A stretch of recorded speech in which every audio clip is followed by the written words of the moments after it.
Pô, mas é assim, né? É bem simples. Eu tô com uma missão hoje aqui. Antes de eu falar disso, é o seguinte, eu queria pedir um favor para vocês. Vamos fazer o seguinte, os encarnados um pouquinho para frente, chegar mais perto de mim, que eu não me sinto tão sozinho, porque eu não tenho evidência.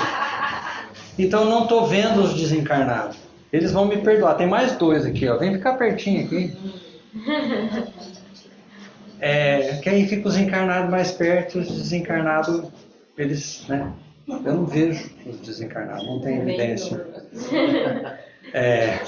Pode sentar aí. Desencarnado. Tem, tá bom. Só para sentir vocês mais perto de mim e, na verdade, isso ajuda a gente a trabalhar um pouco as ideias. Eu juro para vocês, antes de eu começar a trabalhar o assunto, que eu não sei se todo mundo sabe como funciona, rapidamente, assim, no começo do ano, alguém sempre é responsável por distribuir as palestras, né, fazer todos os temas e distribuir para todo mundo. O cara que faz isso é o Helder, acabou de aparecer ali. E quando nós mandou a planilha assim, aí todo mundo, eu vou lá olhar as minhas, né? Puxo lá um filter, né? Vou olhar as minhas, uma planilha de Excel. Na hora que eu vi esse tema, eu acho que ele errou, não era para mim isso aqui. Sinceramente, foi a primeira. E quase que eu liguei para ele para pedir para não fazer. Isso foi quando você passou a planilha? Janeiro, dezembro? Faz tempo, né? Está na minha cabeça faz tempo. E eu falei, não, cara inspirado, o pior é um cara inspirado, iluminado, né? Dirigente da casa, que ficou responsável por esta tarefa, com certeza ele foi inspirado. Então, quer dizer, é para ser, né? Vamos lá. Desde então, eu tenho refletido muito sobre o assunto. Eu tenho ali em algum material, mas eu vou fazer uso hoje para quem não conhece, eu sempre cito, e todo mundo vai lembrar sempre, pergunta 459 do Livro dos Espíritos, 459. Lembra? 459. Influencia os espíritos da sua vida? Mais ou menos assim ele pergunta, né? A gente é influenciado pelos espíritos? E a resposta é mais do que você imagina. Então, eu vou pedir de um segundo só, assim, todo mundo fecha o olho assim e mentaliza. Tico, vai lá que o mentor da casa e o mentor espiritual vai te ajudar. 1, 2, só isso. A gente se conecta. Aí vamos ver se a gente consegue trabalhar esse assunto. Obrigado. Já ficou mais quente aqui. Eu vou começar com uma passagem bíblica. Depois a gente vai fazendo as conexões. Diz as Escrituras que estava lá Jesus escrevendo na areia, em algum desses lugares bíblicos lá.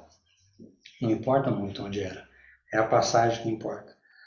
E agachado, escrevendo na areia.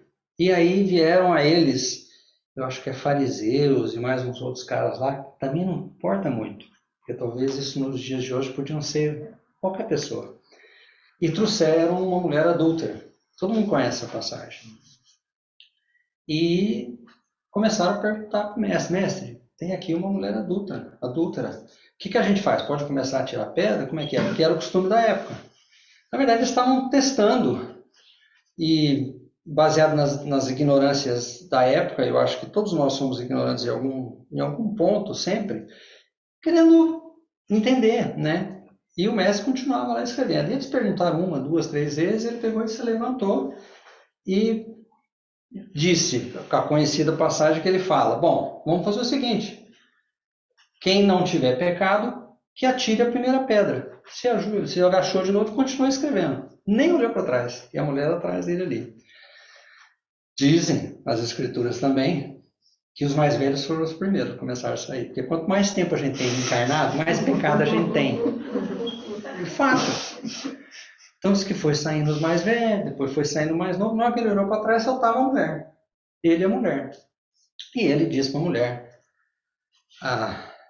que se disseram ser uma adúltera, que vá, não tinha, cadê as pessoas que iam te julgar, né que tinham a tirar pedra? Todos foram embora, mestre. Ela falou, então não vou ser eu que vou tirar.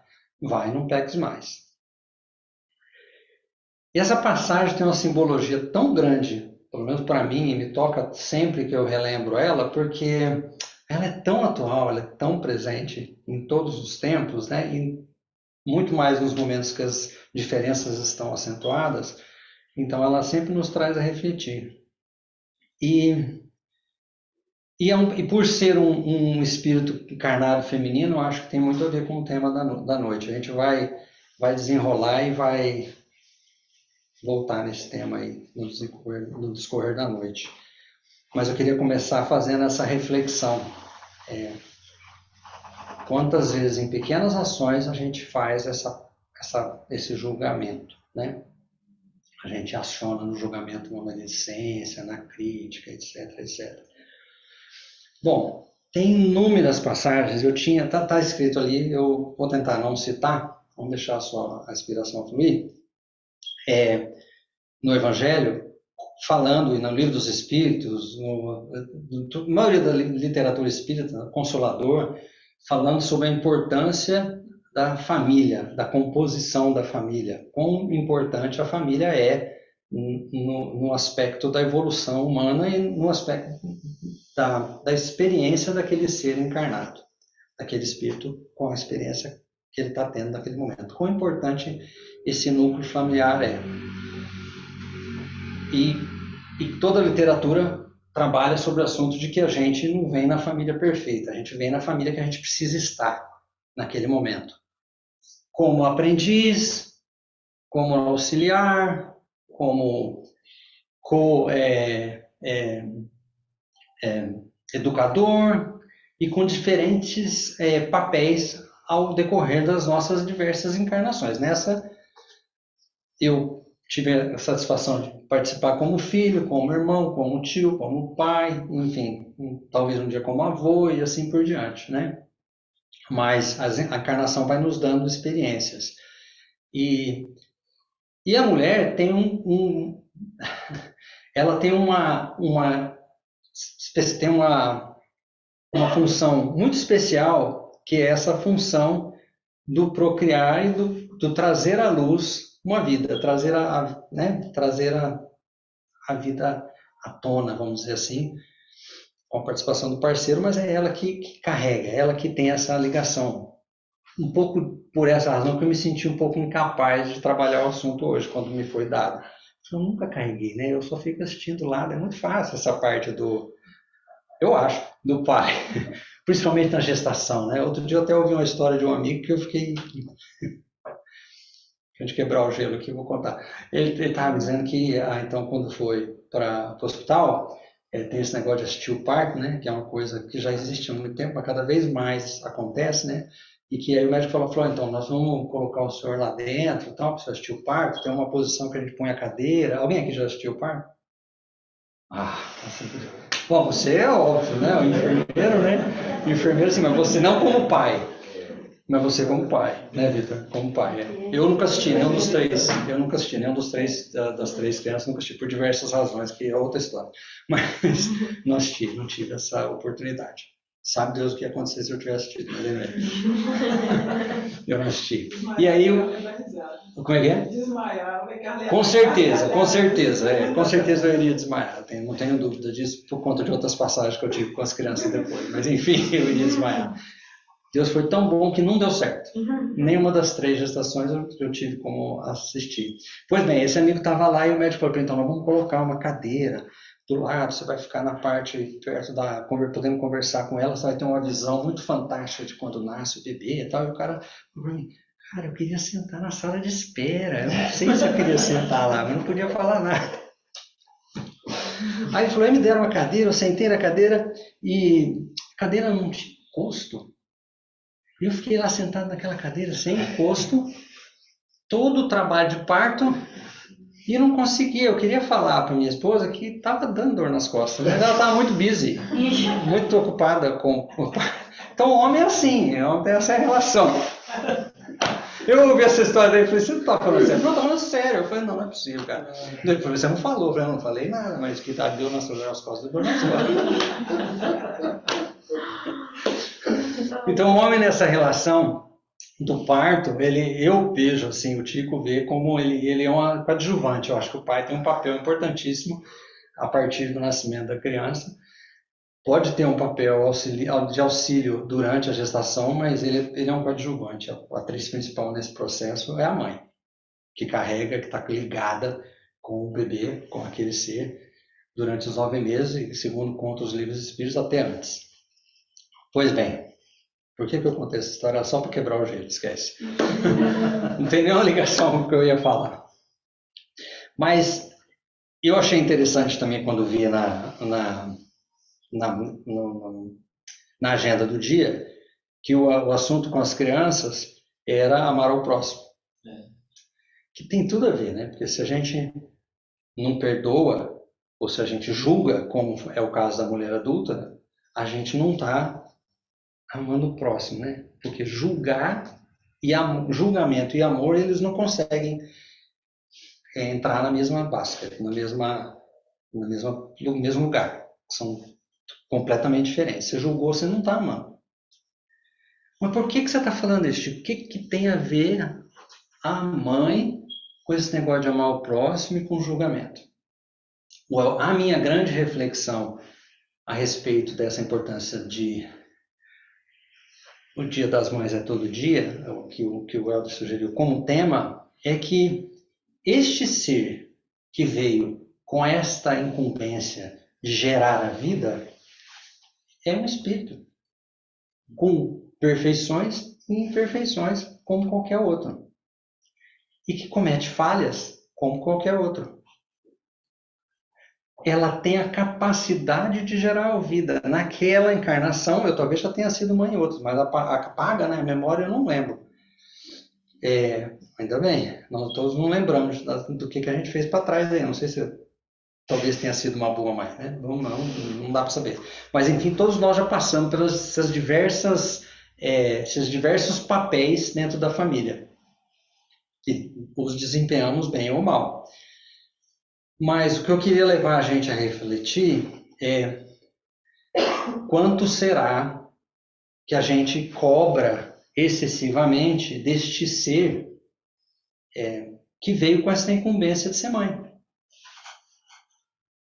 Talvez, vamos acompanhar a linha do tempo. A gente nasce e até um certo período da vida, quando a gente olha para os pais, mãe e pai, a gente acha esses caras são tudo, né? É mais ou menos aquela história bem parecida com o do gato e do cachorro, né? Já ouviram essa história? Não? Vou contar rapidinho. Uma das diferenças básicas do gato e do cachorro é que o cachorro, quando ele olha para você, ele acha que você é Deus, é tudo. Né? Porque você que leva ele para passear, você que dá comida, etc. O gato, ele acha que ele é Deus. E que você faz tudo isso para ele porque ele é demais. Por isso que ele anda todo bonitão, ele se encosta, ele faz charme, ele não vem abanando o rabinho para você igual o cachorro faz. Completamente diferente. Então tem essa diferencinha básica. Então a gente quando olha para o pai e para a mãe, a gente tem esse olhar um pouco do cachorro. Aqueles dois seres são tudo para a gente. Principalmente nas primeiras idades, né?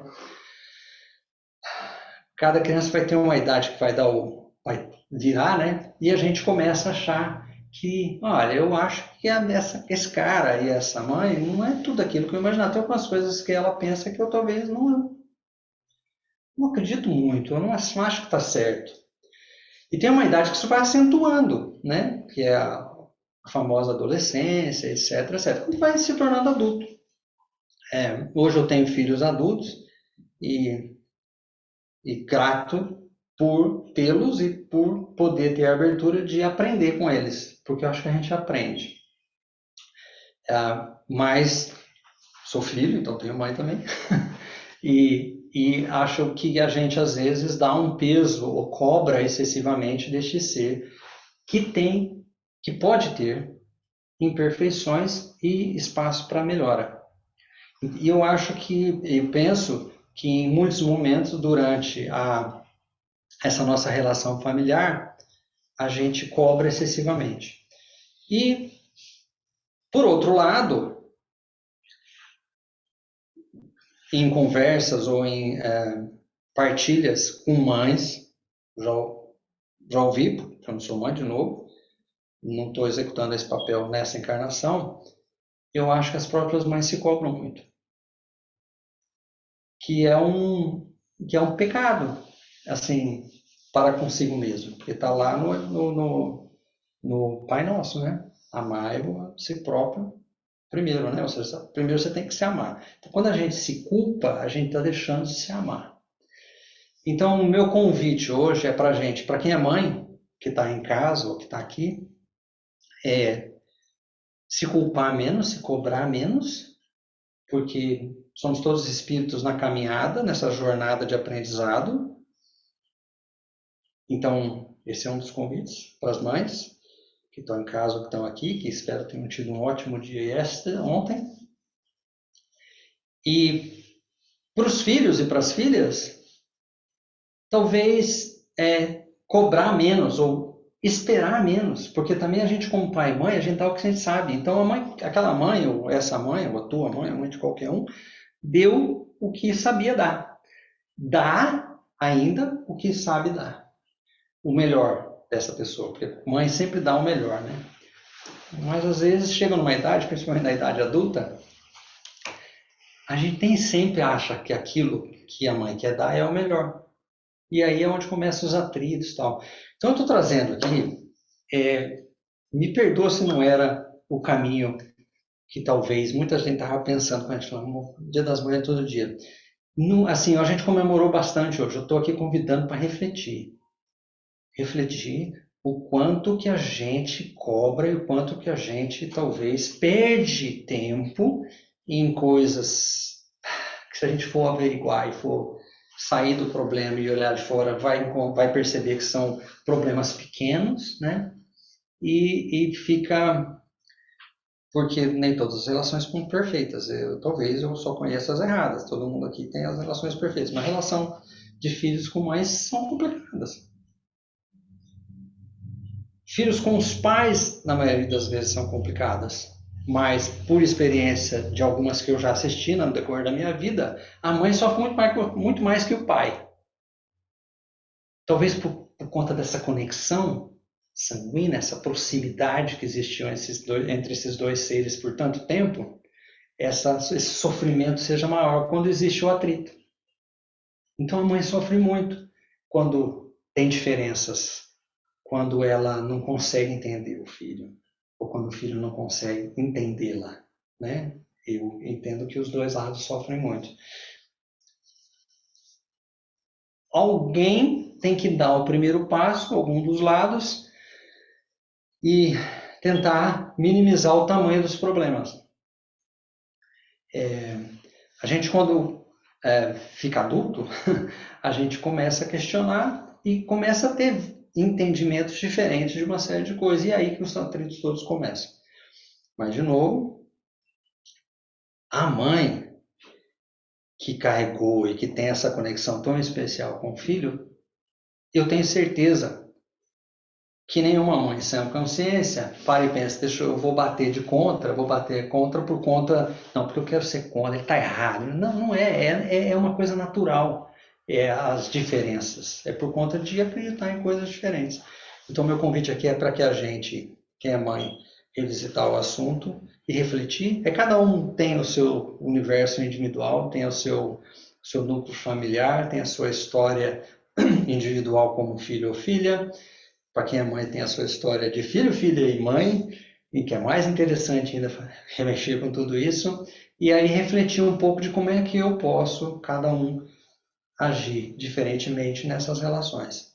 É importante também nas relações, porque eu estou falando de uma relação que é a relação muito próxima, que é a mãe sanguínea, mas existem outras relações de mães adotivas ou mães em situações que acabaram por diversas razões adotando, né?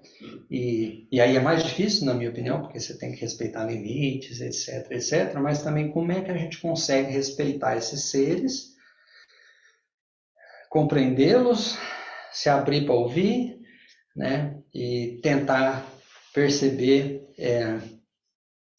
em alguns momentos, falando de filhos e filhas agora, o que está por trás das lamúrias ou das diferenças, ou o que está por trás, porque sempre tem alguma coisa por trás, né? Por trás dessas diferenças, sempre tem. Então, esse é um convite. E o outro convite é aquele da gente, enquanto filho, para com as mães, fazer esse mesmo exercício que a gente deveria fazer todo dia, com todo mundo, não só com a mãe, de amar o próximo e de respeitar a diferença. Não é? Tá bom. Esse fim de semana, fui assistir um show com um comediante aí, a Karina até estava lá. E tem uma coisa fantástica, era um stand-up comedy, então, show de piada, mas ele laçou uma coisa interessante no show. Eu gosto muito dele porque ele sempre tem uma mensagem de fundo, né? No mundo que a gente está hoje, diferença tão grande das conspirações, não sei o quê, então um acredita em vacina, outro não acredita em vacina. Ele foi laçando uma série de exemplos de que, todo mundo tem as conspirações, né, as teorias de conspirações. Todo mundo é um pouco exacerbado, ou acredita, tem fé em algumas coisas que não, se a gente for pensar claramente, não faz muito sentido. Vou dar um exemplo que ele deu no show lá, que só tem brasileiro, que é o exemplo da cueca branca ou as calcinhas brancas na virada de ano. É uma superstição. Aí todo mundo acha legal, todo mundo usa, porque é legal, porque se você usar, você vai ter luck, né? Vai ter sorte no outro ano, não é? Não tem uma teoria conspiratória mais sem sentido do que essa? E tem um monte de gente que acredita. Então, quer dizer, o que eu quero dizer é que faz realmente diferença a gente perder tempo tentando convencer o outro de que a tua conspiração é menos verdadeira do que a minha conspiração? Não faz sentido. Então ele contou uma série de piadas lá, ele é um comediante, esse era o objetivo do show, mas por fundo tinha essa mensagem que eu achei muito rica. Pois bem, o que isso tem a ver na minha relação com minha mãe, com as nossas mães? Será que tem assunto que vale a pena a gente ficar batendo, discutindo? Às vezes a gente até tá certo, né? Às vezes, né? Mas vale a pena? A gente acha que tá certo, né? De novo, é questão de ponto de vista. Mas será que vale a pena? A minha reflexão passa muito rápido, o tempo é muito curto, na hora que a gente menos imagina as coisas acontecem, e aí a gente só vai encontrar em outra encarnação, e aí a gente deixou o tempo passar, né? Então, esse é o convite para a gente refletir sobre essa relação com o ser que aceitou esse compromisso, que aceitou essa incumbência de gerir, né, de educar e que faz o melhor que consegue fazer. Nem melhor nem pior, é o que consegue fazer. E com certeza, com a melhor das intenções. Não é? E isso é no papel de filho. E no papel de mãe, eu acho que é importante também, voltando no que a gente falou, de não se sentir culpada ou se achar, não se achar suficientemente competente. Qual é a medida de competência? Como é que se mede? Não tem uma medida. Não tem jeito de medir. Ah, não, essa é uma mãe nota 8, essa é 7,5. Não existe. Então, se cobrar menos nessa relação de maternidade, de relação com os filhos e filhas, né? E é todo dia que essa reflexão tem que ser feita. Porque com mãe a gente conversa com alguma periodicidade.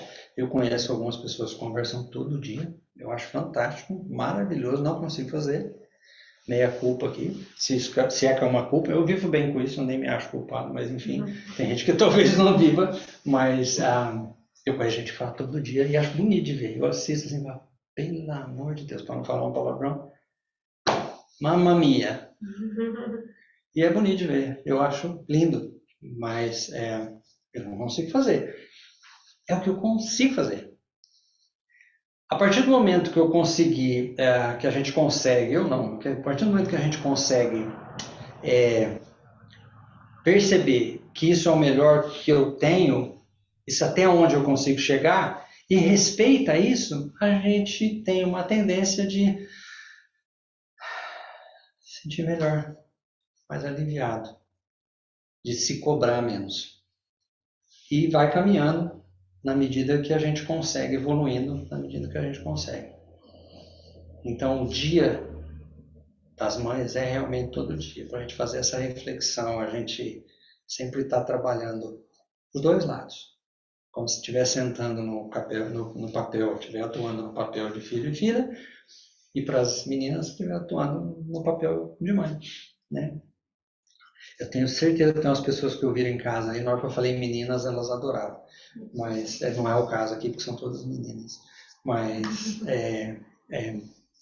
fazer esse exercício, fazer sempre esse exercício de reflexão. Porque esse amor ao próximo que está no Pai Nosso, que a gente reza todo dia sem perceber o que está falando, está lá todo dia. O próximo é a mãe, o pai, o tio, o avô, o irmão, o amigo do centro, aquele não tão amigo do trabalho, sabe?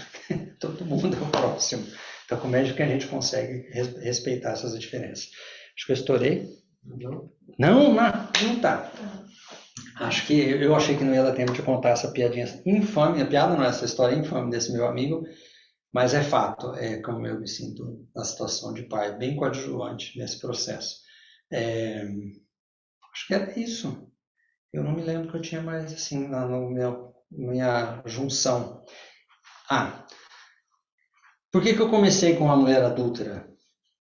Né? Porque para mim não existe passagem melhor no Evangelho para falar de julgamento e para falar de crucificação para mim do que a mulher adúltera. Eu acho tão fantástica essa passagem, porque quando Jesus brinca com isso de que Jesus brinca com as palavras, né? Vamos falar sério. O cara era foguete, né? O cara fala, ele conta umas parábolas assim, depois você para para pensar, rapaz, ele tirou essa, de onde ele tirou essa, né? Porque essa é uma. Ele, onde que ele tirou esse negócio? Quem não tiver pecado, joga. Quem que não tem? Matou a pau. Não é verdade? Se a gente fizer esse exame de consciência, toda vez que a gente for fazer uma licença de algum, inclusive da mãe, que a gente faz, quer dizer, a gente não, eu faço, né? Desculpa aí, hein? Uma licença, mas se a gente repensasse e falasse, não, peraí, o cara lá falou que se eu tiver, eu não posso jogar pedra. Não, então não vou falar. Percebe? É esse exercício que eu acho que falta, talvez, no meu dia a dia. Eu não sei no nível aqui como é que está né, mas no meu dia a dia falta. Eu sou sincero com vocês. Aproveita a crucificação ainda está gravando, isso aqui é pior. Então não posso mentir. Então falta. Quanto que a gente precisa no dia a dia fazer esse exercício de... Deixa eu ver. Não, também tem, não dá para eu falar nada, porque talvez eu já fiz isso, etc. E aí por diante assim vai, né? Acho que era isso, gente, para falar hoje. Convido todo mundo a fazer essa reflexão. E dizem no plano espiritual que a gente trabalha nesse negócio aí de bônus hora. Você já ouviu falar? Negócio de bônus hora? Eu pego para fazer exposição aqui, porque eles que contam um monte de bônus hora. Eu falei, não dá aí, mas toda vez que me chama eu faço. Não, tá aí, né? Eu falo, não, hoje você tá no pá. Não, tô aí, então eu nunca falo não. Pediu, eu falo. Até na oração aqui, quando tem oração, eu seguro, senão eu fico tomando na frente de todo mundo. Se demorou muito, eu já falo logo, porque também diz que conta bônus hora. E diz que bônus hora também conta quando a pessoa... Eu joguei um assunto aqui hoje, o objetivo da exposição é plantar uma semente. Pegou já onde eu estou indo?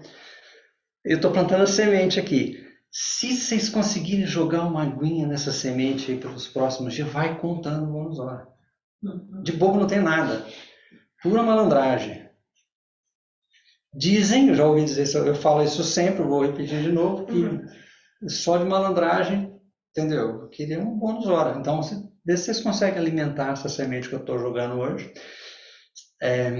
e refletir sobre o assunto durante os próximos dias, as próximas semanas. Para quem liga para a mãe todo dia, legal, continua. Para quem liga cada vez por mês, que liga cada 15 dias, 3 semanas, né? Liga uma vez só 6 meses, começa a ligar cada 3 meses. Então, sempre tem o que eles adoram em inglês, né? O room for improvement. Sempre tem lugar, espaço para melhorar. Sempre tem, qualquer coisa, né? Impressionante. Não é, Helder? E depois que eu conheci a doutrina espírita, Cara, eu não sei se foi bom, se foi ruim, eu não sei muito bem dizer, porque a gente percebe que é inúmero o espaço para aprendizado e para melhora dentro das nossas ações. E esse é o tema da noite. Mãe, então, se vocês puderem pensar sobre o assunto, sem sacanagem, não, esse negócio do bônus hora, ninguém nunca me falou nada, eu só vou estar só, não ficar todo sabendo do lado de lá, na hora que a gente encontrar, vocês falam, tipo, não tinha nada a ver, cara. Vocês me avisam quando a gente se encontrar lá de lá, ou eu falo, mas reflitam sobre o assunto. É uma brincadeira só para fazer todo mundo pensar sobre o assunto, tá? Sem segundas intenções. Podemos por oração ou esperar as crianças? Você quer falar alguma coisa? Não, eu vou chamar. Não, esse tema está para ti desde outubro. Como é que é? Esse tema está para ti desde outubro. Desde outubro, você viu? Eu estou falando, faz tempo que eu venho pensando no assunto. E eu ia trazer, eu não trouxe porque não deu tempo, uma passagem do livro da Maria de Nazaré.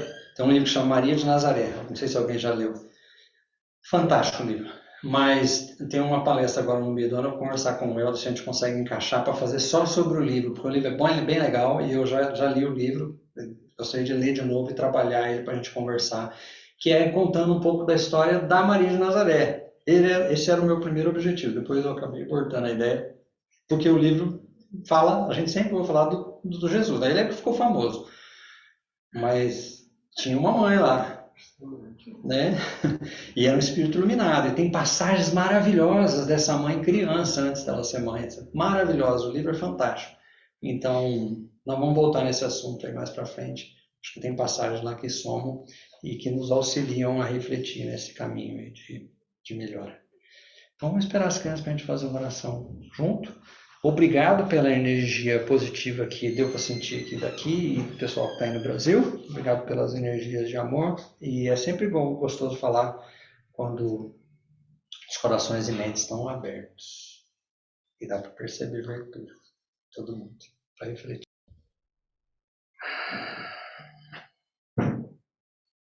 Obrigado, Pai de amor, pelo dom da vida. Obrigado por estarmos todos juntos nesse momento da história. Que o Senhor permita, ó Pai, que todos aqueles que se chegarem a nós no decorrer dessa semana sintam a paz, a sabedoria, o amor, a fraternidade, a caridade e a piedade em nossos corações e em nossas ações.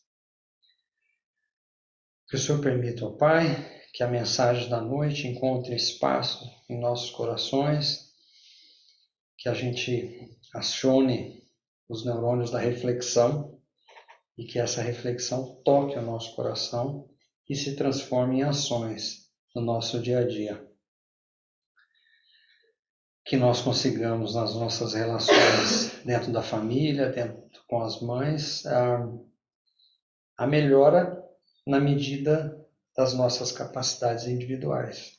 Que a gente consiga dar passos no caminho do perdão, no caminho do respeito, no caminho do entendimento, no caminho do aproveitar esse tempo aqui encarnado com estes seres e, se for o momento de ajustar ponteiros, de ajustar, se for o momento de somente externar o amor e desfrutar, ou seja, aproveitar ao máximo esse momento da encarnação junto desse ser especial.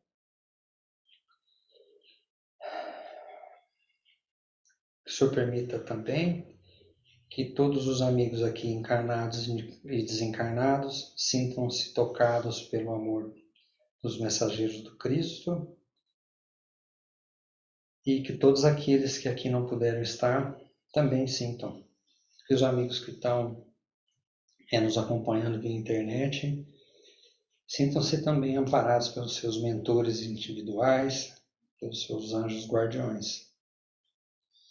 Que o mentor da casa nos acompanhe, que a equipe espiritual, a equipe do passe, acompanhe os passistas da noite, que todos sigam para casa em paz e em harmonia. Amém.